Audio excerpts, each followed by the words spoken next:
Continue to keep our focus and our gaze on the lives that have been lost and the loved ones that are missing, especially after the KZN Natal province flooding over the past few days. So what is the latest as we head up to 27 after 8? Senior reporter Dason Tathia, who I think has not slept in the past few weeks, he is crisscrossing the province. Dason, hello to you. I'm not sure where I find you this morning, but what does it look like where you are? At least we can say, I'm sure, seeing some sunshine and clear blue skies is a sigh of relief for the province.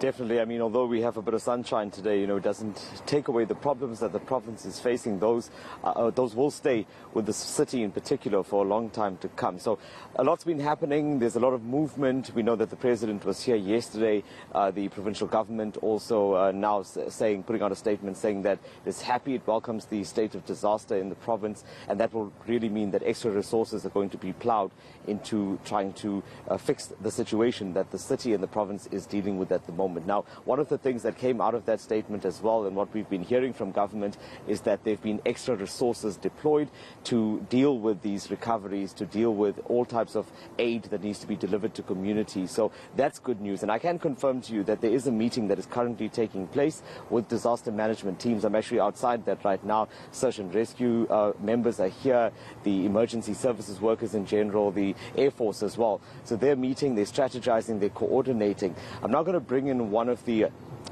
emergency services personnel that we've been dealing with, Paul Herbst from Medi Response. Paul, we know that this is a mammoth task, and we've been talking about how resources are stretched. There is a coordination meeting taking place now. What is the way forward? So disaster management obviously set up a joint venture between private services and provincial services, working together to ensure that all the outstanding calls and calls that needs to happen will take place. And I must just commend disaster management and local SAPS search and rescue units. They've done a fantastic job thus far. So there are a number of outstanding cases, as we are aware. We see them popping up. Last night I was at one where 2 bodies were being recovered as well. What's on your agenda at the moment? So we'll take lead from disaster management. They've got a structure of calls that's come in and gone out and prioritized them, and we will be deployed as per their direction and then take it from there. So would this mean then that these teams would be split up and deployed to various parts of the province, or would they work from a central point and then move out as required? So the central point, to my understanding, has been allocated as here. Majority of the search and rescue units and other volunteer units have arrived, and from here they'll be deployed to different areas with feedback at night and then again from the next day. My colleague Gareth was commenting that we haven't slept, but more so beyond us, I know that you personally haven't slept. I was with you on that first night as well, and I remember how tired you were. Paul, just take me through what it's been taking these teams, yourself included, to even just either rescue a single person or to recover a single body, and what that process actually means in terms of time and taking you away from other cases as well.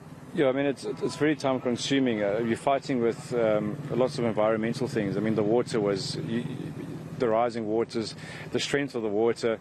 I don't think we were very prepared for this. It just came very unannounced.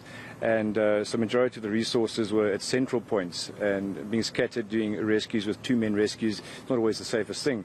But from our side, my team did extremely well. The SAPS search and rescue guys did fantastic. The canine guys are still working flat out. Their dogs are marvelous.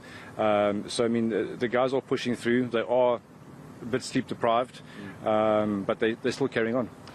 And despite all of this happening, you still have normal cases to attend to? No, absolutely, yeah. So we have our normal day-to-day cases, inter-hospital transfers, but we've set out a dedicated team to help and assist local government, disaster management and SAPS, and we'll carry on doing this for the community. I mean, this is our community, and we're here to help them.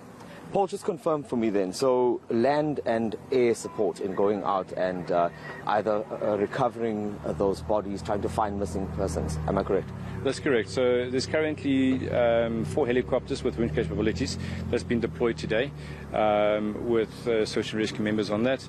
There's numerous vessels that have arrived, and then a lot of hand staff, and yeah, so I mean there's a lot of resources that's come into KZN right now to assist with this. Well, I'll let you get on with it, Paul Herbst. Thank you so much for your time. That's the latest coming out of that meeting. So this is happening right now. I think it does give some sense of reassurance. We've been talking about resources resources being stretched. I guess considering the, how big this province is, it would take a lot of people to spread across, but this is a great start. There are helicopters on standby. There are these teams that are going out on the ground right now, and hopefully they will be able to locate all of those missing persons. Those reports are still coming through. I mean, we're either getting reports of people complaining of loved ones that have not come home, they don't know where they are, and in other cases saying that they believe that they may have passed away, and that's where these teams come in, and they have to move rubble and they have to try to search for these bodies. These are the unsung heroes during disasters like this. There's hundreds and thousands of them out and about that might never even appear on TV, but thanks to every single one of them, literally many of them volunteers, putting their life on the line. Des Ntathia in the air for us, on the ground for us, whether it's sun or rain. He's going to stay on top of the KZN floods, the tragedies and the lives lost. Senior reporter Des Ntathia for us down in that part of the province at the moment. Again, just a warning, if you are heading there for the Easter weekend as well, please be very, very careful. We heard from Irma earlier and the taxi ranks, Tumza, about the kind of inclement weather that we're still expecting in that province over the weekend. Absolutely.